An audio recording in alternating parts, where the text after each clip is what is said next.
Being broke is a choice. Now that might sound harsh, but it's the truth.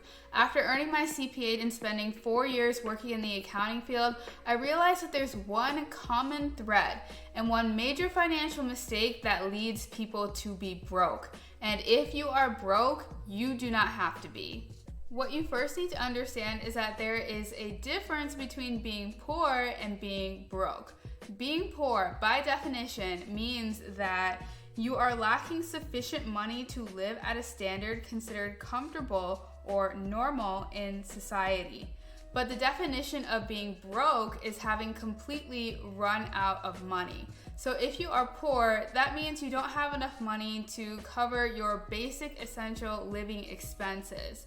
But if you are broke, that doesn't mean that you cannot cover your essential living expenses, but that you have run out of money to do so. So therefore, everyone who is poor is broke, but not everybody who is broke is also poor. Being broke is a direct result of your financial choices. The average person is not good at handling money.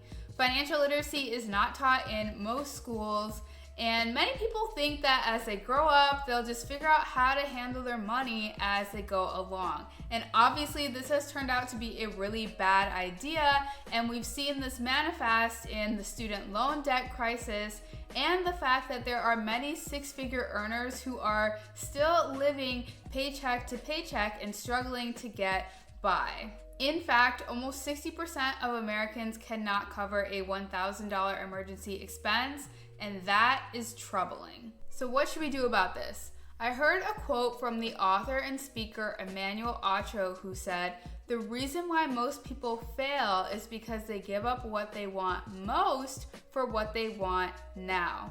I'll repeat that. The reason why most people fail is because they give up what they want most for what they want now. And this quote is especially true, in all aspects of life, but definitely when it comes to money. If you never want to be broke again, you got to learn how to handle your impulsive desires and your impulsive spending nature. Society tries to appeal to our impulsive desires. There's a lot of advertisements, sneaky and pushy sales tactics, and it's super easy to get a credit card these days. And all of those factors combined makes it very simple to be an impulsive spender. But one thing to keep in mind is that businesses care about their profits. They do not care about your spending habits and the impact that will have on your future. Impulsive spenders enjoy the instant gratification that they get when they make a purchase, and they find it very difficult to save for larger goals. So some telltale signs that you may be struggling with impulsive spending is if you often find yourself dipping into your savings or your bills money to make a purchase, you have difficulty distinguishing between your wants and your needs, you find yourself using shopping as some unhealthy form of therapy to make yourself feel better, and you often make purchases even when you were not planning on doing so. All of these behaviors put an emphasis on the short term, on the here and now, and they ignore the consequences that your actions will inevitably have on your future.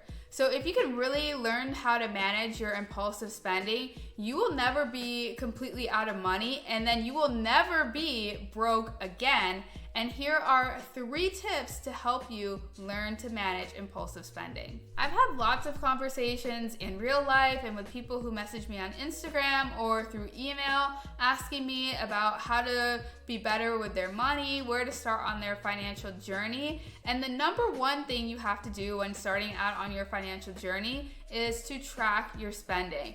This is because tracking your spending will give you an understanding of your behavior with money. Now, this is the answer that most people don't want to hear, but this is really a big part of the solution of becoming good with money. As soon as you say the word budget, people are like, I'm out, I'm done, stop listening. But the truth is, it's impossible to really make a financial plan and fix your savings, fix your habits, fix your money habits if you do not know your current financial situation and how you plan to make it better in the future. Now, hear me out. I think the bare minimum that is really helpful for everybody, no matter what, is to go into your credit card statements and look at the transaction history and also pull your bank statements. Pulling your bank statements is really a good practice to do on a monthly basis anyway, because it will help you identify areas where you're spending where you may have not actually realized that you were still spending money. Personally, I know that I have forgotten to cancel subscription services, but through reviewing my transaction history, I've been able to catch that so that I can divert the money from there and put it somewhere else that's actually useful for me.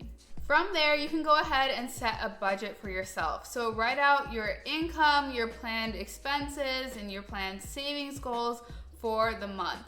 I have a separate video on my channel where I walk through my entire monthly budgeting process from start to finish, and I show you how to use the budgeting spreadsheet that I use every month. So I'll leave a link to that video and the budgeting spreadsheet in the description box below for you to check out later. The next thing you should do is to recognize your spending triggers. So what makes you want to spend? Is it social media, you're bored, you're sad, you're lonely, you're tired? Understand your mindset when you go to click buy, and that will help you a lot. I know for me personally, one of my big spending triggers used to be my email, which may sound kind of weird, but I used to get a lot of those retail marketing emails using the sales tactics like flash sale ending soon, or this is going on sale right now, hurry and buy it, and that would really push me to spend. So I've since unsubscribed from the majority of retail marketing emails, and that has really helped me to save a lot of money. So figure out your spending triggers, and then you can go about managing them from there. The next tip is to implement a waiting period before you buy. And this is something that I do consistently to this day because of how impactful it has been on my spending habits. So before you make a purchase, give yourself 24 to 48 hours to consider whether or not you really want to buy that item. So as I mentioned earlier, businesses want you to be an impulsive spender. It's to their advantage if you spend impulsively. So it's to your advantage if you take the time to really consider your purchases thoughtfully. That way you're not wasting money on things that you really don't need. So 24 to 48 hours gives you a good amount of time to let the excitement of that purchase wear off, and you can really come back to it with a clear mind and then move forward one way or the other. A tool that I will often use to help me consider my purchases is called the cost per use formula. And with this formula, you take the purchase price of an item and then divide it by the anticipated number of uses that you assume that you will get out of this item. So let me give you an example to illustrate. Let's say that you want to get the new Apple Watch Series 8, which costs around $400. And you really like this watch, you think you're gonna use it every single day, it's gonna help you to track your steps and help you to stay active, whatever. So you think you're gonna use it every single day for 2 years.